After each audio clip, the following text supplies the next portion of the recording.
I told our guys, I said, halftime that team was at Mercer, and they were down by 18.5, came back, took the lead. Like they're got a lot of good players, and they do a good job of what they do. But most importantly, our team, we've been in every game, a one-possession game in the last 4 minutes, besides our first UNC Greensboro game. It's been a one or two possession game in every game right there. I'll tell you in the last 5 minutes. I mean, whether it's the SEC team, on the road, we've been right there. And what I really like to see was we had a 20-point lead. They came back, they played well. We missed some shots that we were making in the first half. They took a lead under the 4-minute media. And to see us respond to that, I'm telling you, I like that better than if we ran away and won by 40.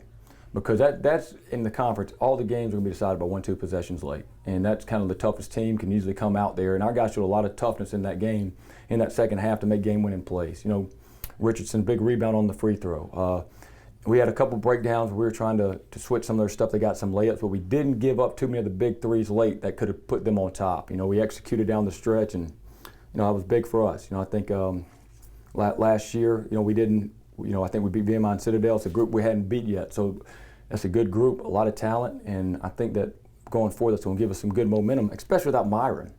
You had to, without Myron not playing, being injured, some other guys had to step up, and you saw that. You saw Jaron come in there and play really well. You saw Jacob play really well, one of his best games, and so I was proud of them. We just got to keep the momentum going.